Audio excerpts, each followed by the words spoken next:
Cicero 6.12. So we're gonna start by marking all the verbs. So we got vitare, passe, with dentor, effugi. We have so many verbs. Vitare and passe are both infinitive. Yes, so we can go here and say infinitive. Oops. Okay, we're saying infinitive, passive. What else do we know about the present? They are present. Yes. And then viderentur is third plural subjunctive. Present.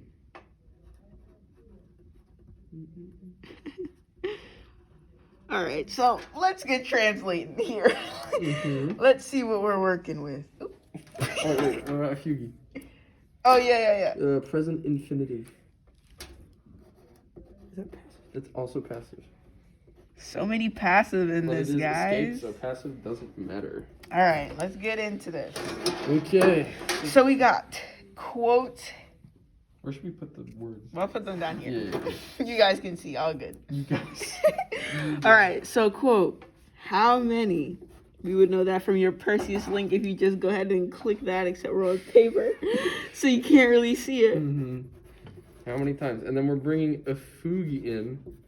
So how many times have this I escaped? Is going to be what we're going to call our main verb for the sentence. The whole sentence. So how many times have I escaped, since it's ego, and what he's escaping is your attacks. Now we see this, we can see with this tuos, it's accusative, and this is referring to Catiline, since this is from Cicero's perspective. I'm going to underline that and petitionize. Oh yeah, so these are both accusative. Your attack. So how many times have I escaped your attacks?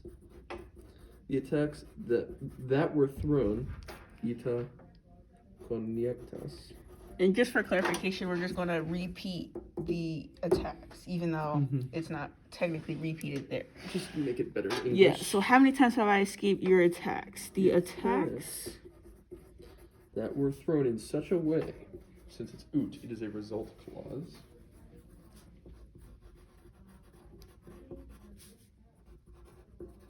Now let's get into that result clause. So really we can see with the result clause. Oh, I forgot to mention this right here is also a PPP. If you want a perfect passive participle. So this right here is going to be our result clause. Ooh. And we know this because of ut and known. If you see those two together, it most likely means that there's going to be a result clause somewhere in that sentence, and that happens to be here. So it is a result clause. So the result clause in the English form would then be in such a way. So the attacks were thrown in such a way. In such a way that. Which comes with the ut here. That non viderentur, they did not seem.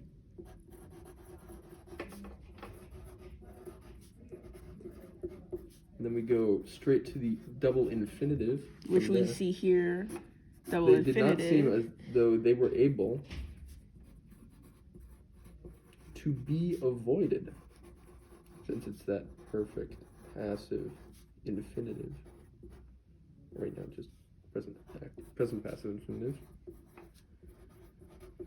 They did not seem as though they were able to be avoided by someone, quadam, our direct object. You can label quadam as direct object, I think, in this case. And right here, you can say this is another DO for our other verbs. They were not able to be avoided by somebody with a small dodge. Parva declinatare. I'm no Latin speaker. Just Latin translators, guys. We're no professionals. So with a small dodge, as they say, of the body. We'll put a comma before or after say. And we get that, as they say, from this verb, which is also one that is a little hidden verb. Don't want to forget about that. That is our that is our present third plural indicative. If we see that NT telling us that it's third plural. Of course. And corpore is ablative, so it's by a small dodge with or of the body. Yes, so that lets us know by or with. In this case, we chose with. Well, which is of, but Yeah. Yeah, I think the last thing to probably highlight is that these parwa and this word that's long and I'm not going to say are both ablatives and are connected. And although quadam is separating it and is accusative, we would say small dodge and not small someone dodge. It would just make more sense to put them together since they do match. That does make more sense in English. Thank you for watching our Cicero 6.12 explanation.